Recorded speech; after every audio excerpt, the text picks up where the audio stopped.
हिमाचल प्रदेश में कई दिनों से लगातार हो रही तेज बारिश के कारण जहां जगह जगह भूस्खलन हुआ है, वहीं औद्योगिक क्षेत्र बद्दी बरोटीवाला नालागढ़ के अंतर्गत पहाड़ी हलके के कई जगह पर पहाड़ धंसने शुरू हो चुके हैं और कई गांवों को तो खाली करवा लिया गया है। लेकिन आपको बता दें कि पिछले 2 दिन से बुवासनी पंचायत के खाली सील गांव पहाड़ पर टिका था, वह पहाड़ भी 2 दिनों में धंसना शुरू हो गया। पहले गाँव के लोगों के मकान में दरारें आई और उसके बाद सड़क में दरारें आई, फिर सड़क जगह जगह से टूट गई और कई मकान भी टूट गए और अब मकान और किसानों की जमीनें पूरी तरह से टूट चुकी हैं और अब तीनों गांव के लोगों को गांव से सुरक्षित बाहर निकाल लिया गया है और उनके रहने खाने पीने की व्यवस्था सत्संग भवन, साईं एवं अन्य जगह पर की गई है। खाने पीने की व्यवस्था प्रशासन की ओर से की गई है।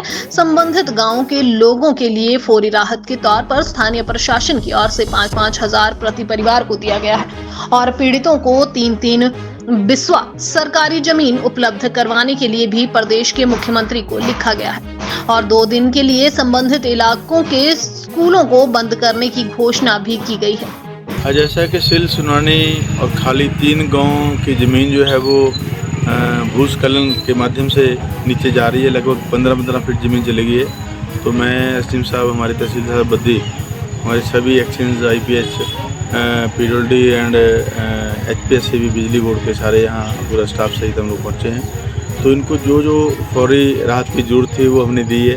5-5 हज़ार रुपये इनको भी फौरी राहत दी है और राशन मैंने अपने तरफ से 100 किट्स इनको भी, ये गाड़ी खाली हो रही है। और उसके अलावा 50 क्विंटल तूड़ी पशुओं के लिए है, वो कल आ जाएगी।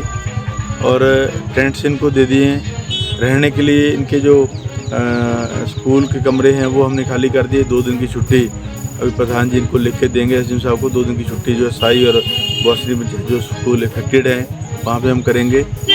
और हमारे हॉस्पिटल आयुष की एक बिल्डिंग खाली है, 7 कमरे उसमें, वो हमने खाली करवाए हैं। उन लोगों को सेफली जो है बाहर निकाल लिया गया है। सुबह से हम लोग, दोपहर से हम लोग यहाँ 1 बजे से आए हैं और लोग जो है वो बड़े सदमे में हैं, क्योंकि ज़मीन हम पूरा एरिया देख के आए हैं। करीब 10 किलोमीटर सराउंडिंग की ज़मीन जो है वो खिसक रही है, नीचे जा रही है।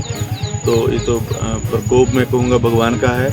तो इसमें जो संभव प्रयास सरकार की तरफ से, प्रशासन की तरफ से हम कर सकते थे, हमने किए हैं। और इनके घरों के जो डेमोलिश हुए हैं उनके लिए पूरी राशि, एकमुश्त राशि जो है वो 5-7 दिन में हम लोग जो जारी करेंगे। और इनके लिए जो पशुओं के लिए ऊपर ग्राउंड साफ करवाया है, वहाँ पे एक आदमी इनका रहेगा। अभी टेंट्स दे रहे हैं, उसके बाद टीनी शेड्स का इंतज़ाम हमें करना पड़ेगा, क्योंकि बड़े लंबे समय तक 2-4 महीने शायद इनको लोगों को यहाँ रखना पड़ेगा। और क्योंकि रहने लायक घर नहीं रहे हैं, जो पोजीशन सुबह थी वो दोपहर को नहीं थी, जो दोपहर को थे अभी शाम को पता लगा कि वो सारे घर जो धराशायी हो गए हैं टोटली। पहले तो बड़ी बड़ी दरारें थी, अब वो घर धराशायी हो गए हैं। बहुत बड़ा लॉस यहाँ हुआ है।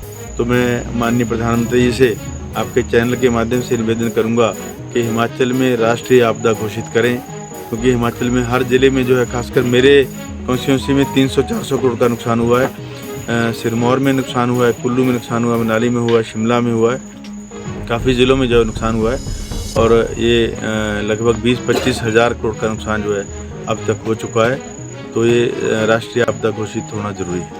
प्रभावित लोगों के लिए जिनके जो अनसेफ भूमि है, उसके जगह 3-3 बिस्वा भूमि जो है वो डिजास्टर के लिए हमने डिसाइड किया है कि डीसी साहब के माध्यम से ये अपना जगह बताएंगे।